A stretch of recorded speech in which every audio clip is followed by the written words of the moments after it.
Oh, maaf mendengarnya. Apa yang terjadi? Apakah Anda baik-baik saja?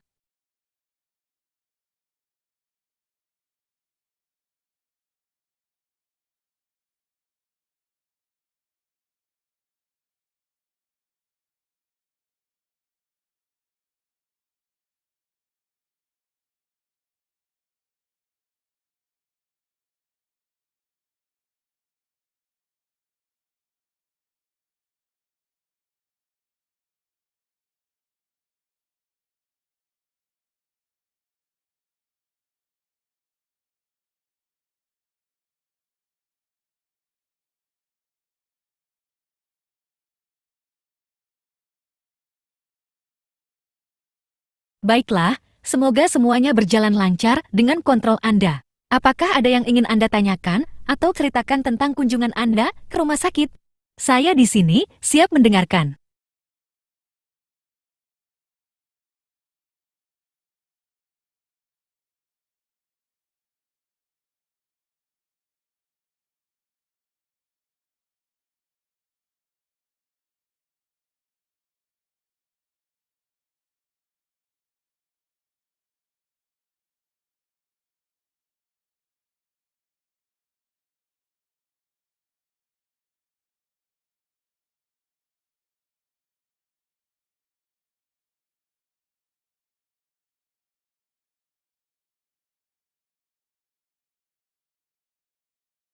Pengunjung di rumah sakit biasanya tidak diperbolehkan melihat bayi di dalam inkubator. Inkubator digunakan untuk memberikan perawatan khusus kepada bayi yang membutuhkannya, seperti bayi prematur atau bayi dengan kondisi medis tertentu. Tujuan utama penggunaan inkubator adalah untuk menjaga suhu tubuh bayi, memberikan perlindungan dari infeksi, dan memberikan kondisi yang optimal untuk perkembangan mereka.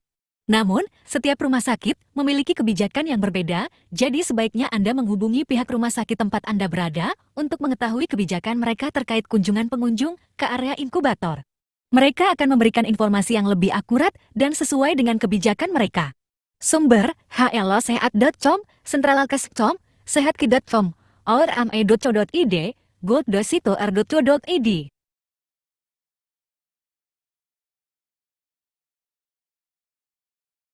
Berikut adalah beberapa cara untuk mencegah infeksi pada bayi yang berada di dalam inkubator. 1. Kebersihan tangan.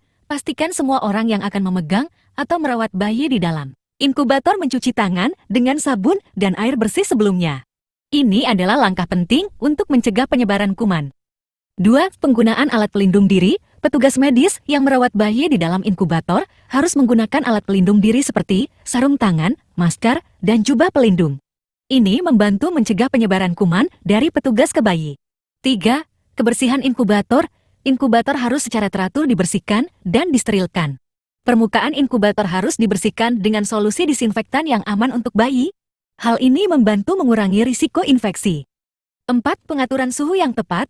Suhu di dalam inkubator harus dijaga agar sesuai dengan kebutuhan bayi. Suhu yang stabil membantu menjaga sistem kekebalan tubuh bayi dan mencegah perkembangan kuman. 5. Batasi kunjungan. Untuk mengurangi risiko infeksi, rumah sakit mungkin memiliki kebijakan yang membatasi kunjungan pengunjung ke area inkubator.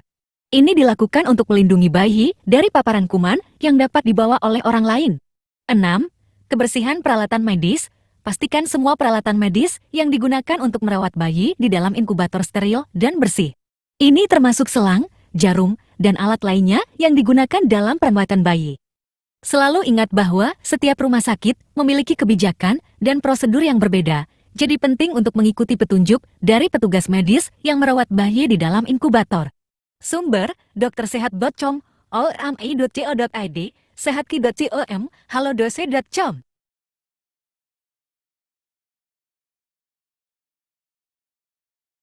Beberapa alat pelindung diri yang harus digunakan oleh petugas medis yang merawat bayi di dalam inkubator adalah: 1. Sarung tangan. Sarung tangan digunakan untuk melindungi tangan petugas medis dari kontak langsung dengan tubuh bayi dan cairan tubuhnya. Sarung tangan juga membantu mencegah penyebaran kuman dari petugas ke bayi. 2. Masker. Masker digunakan untuk melindungi saluran pernapasan petugas medis. Masker membantu mencegah penyebaran droplet atau partikel kecil yang dapat mengandung kuman dari petugas ke bayi. 3. Jubah pelindung. Jubah pelindung atau gown digunakan untuk melindungi pakaian petugas medis dari kontaminasi. Jubah pelindung biasanya terbuat dari bahan yang tahan air dan dapat melindungi tubuh petugas medis dari cairan tubuh bayi. 4. Pelindung mata. Pelindung mata, seperti kacamata atau pelindung wajah, digunakan untuk melindungi mata petugas medis dari percikan atau cipratan cairan tubuh bayi yang dapat mengandung kuman. 5. Sepatu pelindung. Sepatu pelindung digunakan untuk melindungi kaki petugas medis dari kontaminasi dan cairan tubuh bayi. Penting bagi petugas medis untuk menggunakan semua alat pelindung diri ini dengan benar dan mengikuti prosedur kebersihan yang ditetapkan oleh rumah sakit. Hal ini membantu mencegah penyebaran infeksi dan menjaga keamanan bayi yang berada di dalam inkubator. Sumber: sehatki.com, hlsehat.com.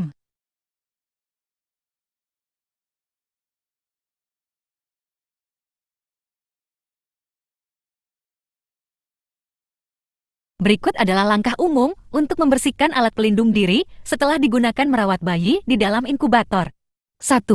Sarung tangan. Setelah selesai merawat bayi, lepaskan sarung tangan dengan hati-hati tanpa menyentuh bagian luar sarung tangan yang terkontaminasi. Buang sarung tangan ke tempat sampah yang sesuai. 2. Masker. Lepaskan masker dengan hati-hati tanpa menyentuh bagian depan masker yang terkontaminasi. Jangan sentuh bagian luar masker. Buang masker ke tempat sampah yang sesuai. 3. Jubah pelindung. Lepaskan jubah pelindung dengan hati-hati tanpa menyentuh bagian luar jubah yang terkontaminasi. Buang jubah pelindung ke tempat sampah yang sesuai. 4. Pelindung mata. Bersihkan pelindung mata dengan menggunakan cairan disinfektan yang sesuai atau sabun dan air. Keringkan dengan handuk bersih atau tisu. 5. Sepatu pelindung. Bersihkan sepatu pelindung dengan menggunakan cairan disinfektan yang sesuai atau sabun dan air. Keringkan dengan lap bersih. Pastikan untuk mengikuti prosedur dan petunjuk yang diberikan oleh rumah sakit atau lembaga kesehatan tempat Anda bekerja. Langkah-langkah pembersihan dapat bervariasi tergantung pada jenis alat pelindung diri yang digunakan. Sumber: KSOT Perawatan Bayi dalam Inkubator UMPO, Prosedur Perawatan Bayi dalam Inkubator Kamar Bangsal, Prosedur Perawatan Bayi di Inkubator M-Nurse, Dokter Sehat, Sob Teknis Perawatan Bayi dalam Inkubator PDF Script.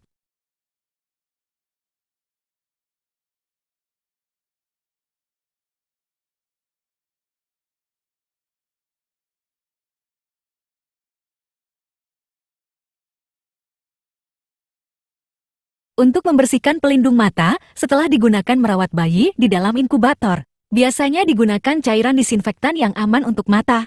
Namun, jenis cairan disinfektan yang disarankan dapat bervariasi tergantung pada kebijakan rumah sakit atau lembaga kesehatan tempat Anda bekerja. Sebaiknya Anda mengikuti petunjuk yang diberikan oleh rumah sakit atau lembaga kesehatan terkait jenis cairan disinfektan yang harus digunakan. Mereka akan memberikan informasi yang lebih akurat dan sesuai dengan kebijakan mereka. Sumber: hlsehat.com, alodokter.com, blemil.com, good.sitor.co.id.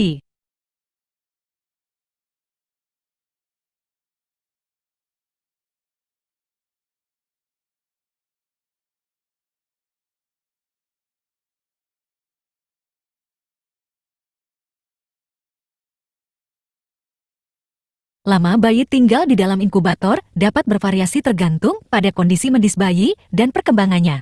Biasanya, bayi akan tetap di dalam inkubator sampai mereka mencapai tingkat perkembangan dan stabilitas yang memadai untuk dapat hidup di luar inkubator. Bayi prematur atau bayi dengan kondisi medis yang membutuhkan perawatan khusus mungkin akan tinggal di dalam inkubator lebih lama dibandingkan dengan bayi yang lahir pada waktu yang tepat dan sehat. Inkubator memberikan lingkungan yang terkendali dengan suhu yang stabil, kelembaban yang tepat, dan perlindungan dari infeksi. Setiap bayi akan dinilai secara individu oleh tim medis yang merawat mereka, dan keputusan mengenai lama tinggal di dalam inkubator akan didasarkan pada perkembangan dan kesehatan bayi. Tim medis akan memantau berbagai faktor seperti suhu tubuh, berat badan, kemampuan bernapas, dan kesiapan bayi untuk menyusui atau menerima makanan melalui botol. Jadi, tidak ada jawaban yang pasti mengenai berapa lama bayi akan tinggal di dalam inkubator. Hal ini tergantung pada kondisi dan perkembangan masing-masing bayi. Tim medis akan memberikan informasi yang lebih spesifik tentang perkembangan bayi dan rencana perawatan mereka. Sumber: sehatki.com, hlsehat.com, olma.co.id, centralalkes.com, good.sitor.co.id. Tim medis mempertimbangkan beberapa faktor untuk menentukan lama tinggal bayi di dalam inkubator. Beberapa faktor yang dipertimbangkan antara lain. 1. Usia gestasional. Bayi prematur atau bayi yang lahir sebelum mencapai usia gestasional penuh mungkin membutuhkan waktu lebih lama di dalam inkubator untuk membantu perkembangan organ-organ mereka yang belum sempurna. 2. Berat badan. Bayi dengan berat badan rendah atau pertumbuhan yang lambat mungkin perlu tinggal di dalam inkubator untuk membantu mereka mendapatkan berat badan yang cukup dan memperkuat sistem kekebalan tubuh mereka. 3. Kemampuan pernapasan. Bayi yang masih memiliki kesulitan dalam bernapas secara mandiri mungkin membutuhkan dukungan pernapasan dari inkubator sampai mereka dapat bernapas dengan baik tanpa bantuan. 4. Suhu tubuh. Bayi prematur atau bayi dengan masalah termoregulasi mungkin membutuhkan lingkungan inkubator untuk menjaga suhu tubuh mereka tetap stabil. 5. Kemampuan makan. Bayi perlu mampu menghisap, menelan, dan mencerna makanan dengan baik sebelum mereka dapat keluar dari inkubator. Tim medis akan memantau kemampuan bayi untuk menyusui atau menerima makanan melalui botol. 6. Stabilitas kondisi medis. Bayi dengan kondisi medis yang membutuhkan perawatan khusus seperti infeksi, masalah jantung, atau masalah lainnya mungkin perlu tinggal di dalam inkubator sampai kondisi mereka stabil dan terkendali. Setiap bayi akan dinilai secara individu oleh tim medis yang merawat mereka, dan keputusan mengenai lama tinggal di dalam inkubator akan didasarkan pada perkembangan dan kesehatan masing-masing bayi. Sumber: sehatki.com, hlosehat.com, olma.co.id, centralalkes.com, gold.sitor.co.id.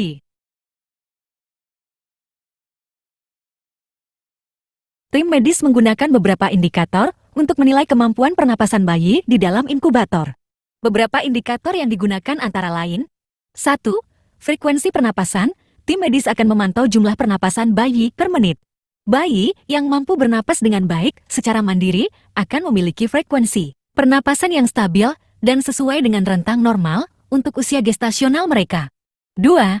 Kedalaman pernapasan. Tim medis juga akan memperhatikan kedalaman pernapasan bayi. Bayi yang mampu bernapas dengan baik akan memiliki pernapasan yang dalam dan efisien. 3.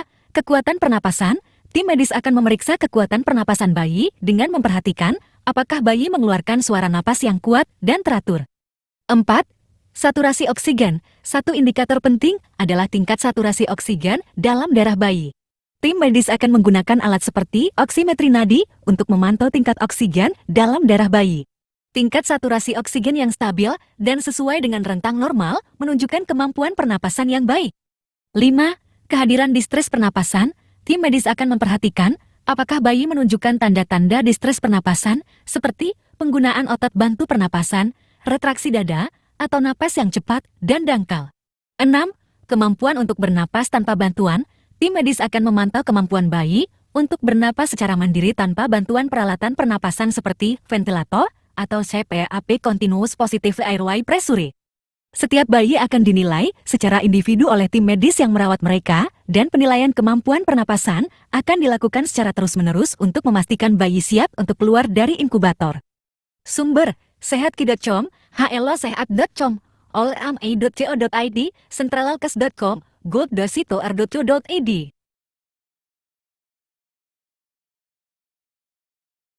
Tim medis akan memutuskan bahwa bayi sudah siap untuk keluar dari inkubator berdasarkan beberapa faktor dan indikator perkembangan bayi.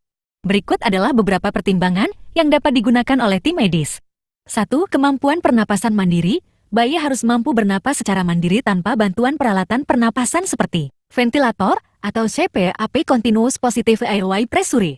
Tim medis akan memantau frekuensi pernapasan, kedalaman pernapasan, dan saturasi oksigen bayi untuk memastikan bahwa bayi dapat bernapas dengan baik tanpa dukungan tambahan. 2. Stabilitas suhu tubuh. Bayi harus dapat menjaga suhu tubuh mereka sendiri tanpa bantuan inkubator. Kemampuan bayi untuk mempertahankan suhu tubuh yang stabil menunjukkan bahwa sistem termoregulasi mereka sudah matang. 3. Kemampuan makan. Bayi harus mampu menyusui atau menerima makanan melalui botol dengan baik. Mereka harus memiliki kemampuan menghisap, menelan, dan mencerna makanan dengan baik. 4. Pertumbuhan dan berat badan. Bayi harus mencapai berat badan yang cukup dan mengalami pertumbuhan yang memadai untuk usia gestasional mereka. Pertumbuhan yang baik menunjukkan bahwa bayi sudah siap untuk mengatur suhu tubuh dan menghasilkan energi yang cukup. 5. Stabilitas kondisi medis. Bayi harus memiliki kondisi medis yang stabil dan terkendali. Jika bayi memiliki masalah kesehatan yang membutuhkan perawatan khusus, kondisi tersebut harus terkendali dan bayi harus dalam keadaan stabil sebelum dipindahkan dari inkubator. Setiap bayi akan dinilai secara individu oleh tim medis yang merawat mereka. Keputusan untuk mengeluarkan bayi dari inkubator akan didasarkan pada perkembangan dan kesehatan masing-masing bayi. Sumber: sehatki.com, hlosehat.com, olma.co.id, centralalkes.com, gold.sitor.co.id.